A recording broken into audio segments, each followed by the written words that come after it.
जैसा कि ये विदित है कि देश में सर्व समाज के हित एवं कल्याण हेतु सर्वजन हिताय व सर्वजन सुखाय एवं देश के निर्माण के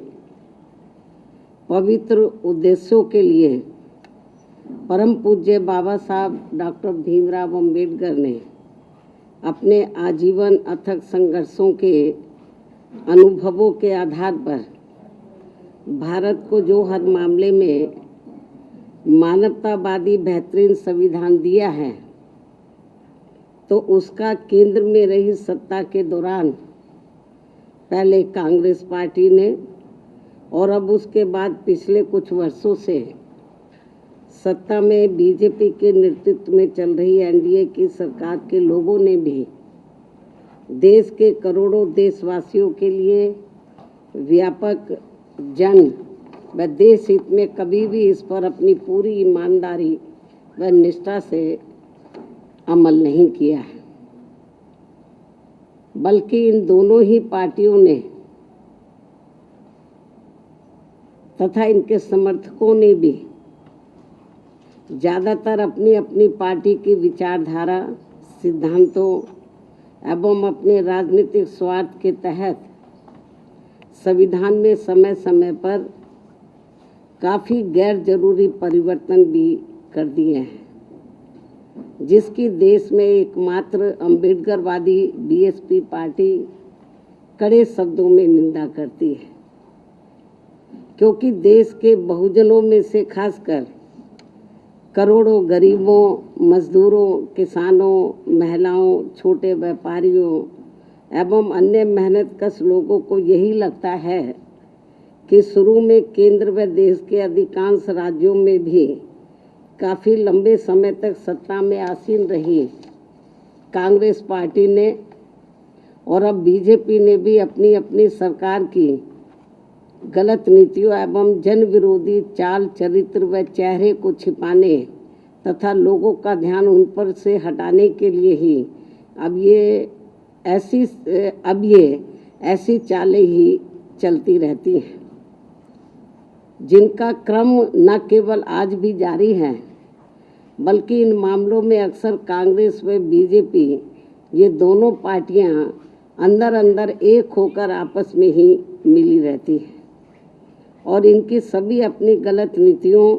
एवं कार्यक्रम जनता पर जबरन थोपने व संविधान संशोधन आदि मामलों में ये दोनों पार्टियां दिल में कुछ और, जुबान पर कुछ और के दोहरे चरित्र वाली नीति अपनाकर अंदर अंदर एक हो जाती है। और इस संदर्भ में खासकर आरक्षण संबंधी अनेकों मामले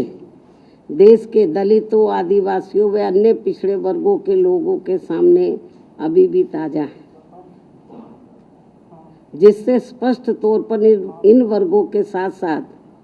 जन व देश हित भी प्रभावित होता है और देश की ज्वलंत समस्याएं जनता को दुखी एवं त्रस्त व उनके जीवन को लगातार लाचार और कष्टदायी बनाती रहती हैं, जबकि इन पार्टियों को अपने संकीर्ण विचार एवं राजनीतिक स्वार्थ से ऊपर उठकर आमजन व देश हित में संविधान व उसके मानवतावादी उद्देश्यों के साथ बिल्कुल भी छेड़छाड़ नहीं करना चाहिए, ताकि अपने भारतीय संविधान की पवित्रता हमेशा बरकरार बनी रहे। किंतु इन दोनों पार्टियों व इनकी सहयोगी पार्टियों के भी स्वभाव व कार्यकलापों आदि से साफ जाहिर होता है कि ये सभी पार्टियां अंदर अंदर आपस में मिलकर बाबा साहब डॉक्टर भीमराव अम्बेडकर द्वारा निर्मित किए गए समता मूलक व अति कल्याणकारी संविधान को बदलकर इसे अब पुराने जातिवादी ढांचे में बदलना चाहती है, जिससे भारतीय मानवतावादी जनमानस व हमारी पार्टी कतई भी बर्दाश्त करने वाली नहीं है। वैसे भी भारतीय संविधान व उसकी उद्देशिका में जिन भी शब्दों का इस्तेमाल किया गया है वे देश की आत्मा को तृप्त करती हैं और जिन्हें काफ़ी सूझबूझ, लंबे व गहरे सोच विचार के बाद ही देश में लागू किया गया है। और अब उनके साथ किसी भी प्रकार का कोई और छेड़छाड़ करना ठीक नहीं है, बल्कि ये घोर अनुचित होगा। बीएसपी की ये इन पार्टियों को सलाह भी है, किंतु ये अति दुखद है कि देश को भारतीय संविधान के मामले में बार बार ऐसी अप्रिय परिस्थिति का सामना करना पड़ता है। और इस संदर्भ में बीएसपी को इन पार्टियों के विरुद्ध ऐसा लगता है कि अब हमें भी अपनी आवाज़ देश भर में जरूर उठानी पड़ेगी, बशर्ते यदि इन्होंने अपने संविधान विरोधी चेहरे को जल्दी नहीं बदला। यदि ऐसे इनका सिलसिला चलता रहा तो फिर जो दबे कुचले लोग हैं, इस देश के वीकर सेक्शन के लोग हैं, खास तौर से जिनको भारतीय संविधान के तहत कुछ आगे बढ़ने का मौका मिला है, तो फिर उनको जरूर आगे आना होगा। इसके अलावा यहाँ मैं ये भी कहना चाहूँगी कि देश के कई राज्यों में आए दिन भाषा के नाम पर की जा रही राजनीति भी कोई ठीक नहीं है, जबकि संविधान की मूल भावना के अनुसार सभी भाषाओं को सम्मान देना जरूरी है। भाषा को लेकर बुद्धिजीवियों के बीच बहस होना तो कोई बुरी बात नहीं है, लेकिन इस मामले में सरकारों व पार्टियों के बीच किसी भी प्रकार का टकराव होना देश व जनहित में ठीक नहीं है। साथ ही वोटर लिस्ट में भी सुधार को लेकर जो किस्म किस्म की भ्रामक बातें कही जा रही हैं, तो उसे भी केंद्रीय चुनाव आयोग को अपनी स्थिति को जरूर स्पष्ट करना चाहिए और सभी राजनीतिक पार्टियों को विश्वास में लेकर इस कार्य को पूरा किया जाना चाहिए, ताकि इस अभियान का सही मुख्य लक्ष्य हासिल हो सके। जहां तक पिछले कुछ समय से देश में कई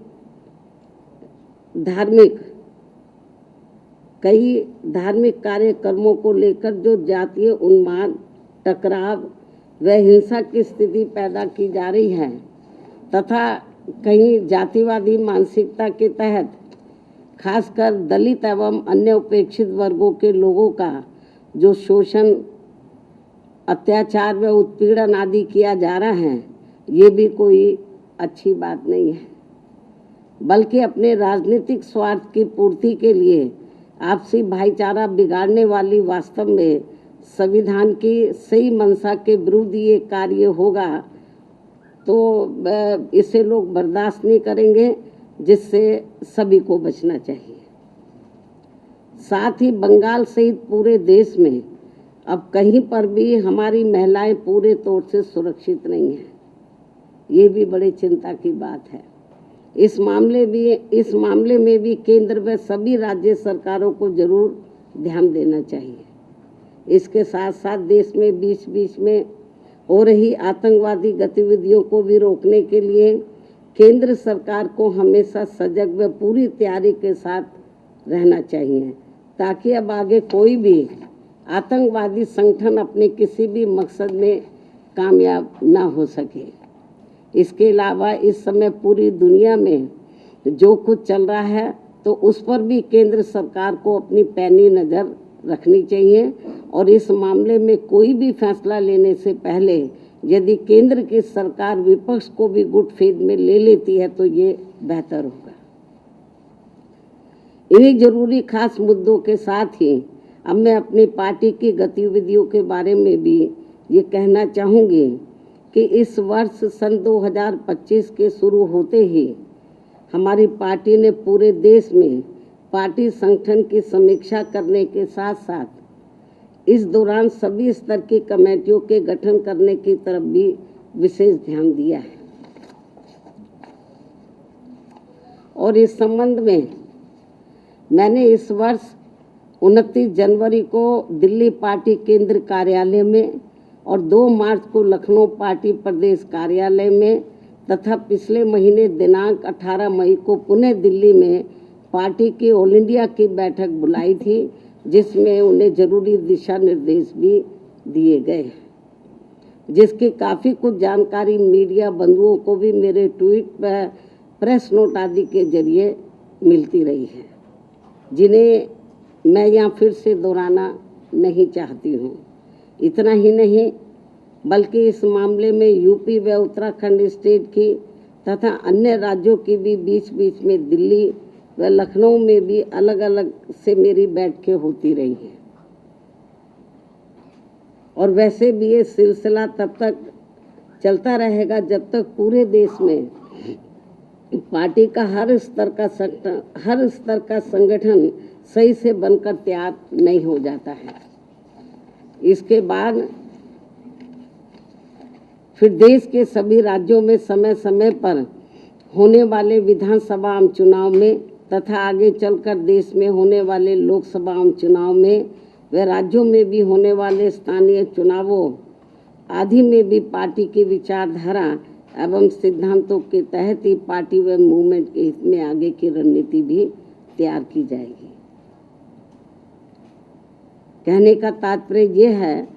कि हमारी पार्टी इस समय पूरे देश में अपनी पार्टी के जनाधार को मजबूत करने में पूरे जी जान से लगी है और दूसरी पार्टियों की तरह अपनी पार्टी व मूवमेंट की गतिविधियों को अधिकांश मीडिया व शोबाजी आदि तक की सीमित नहीं रखती है, बल्कि उन्हें ज़मीनी हकीकत में भी अमल में होते हुए देखना चाहती है। इन्हीं ज़रूरी बातों के साथ ही अब मैं आपका धन्यवाद अदा करती हूँ। जय भीम व जय भारत। अब आखिर में यदि आप लोग संबंधित मुद्दों के संबंध में कुछ और पूछना चाहते हैं तो आप एक एक करके सवाल पूछ सकते हैं, वरना मैं आपसे यही रजा लेती हूँ। धन्यवाद। उसका जवाब मैं दे चुकी हूँ। जनरल अकेला इटावा नहीं, पूरे देश में ऐसे आए दिन काफ़ी घटनाएं हो रही हैं, उसका जवाब मैंने दे दिया है। और पूछो।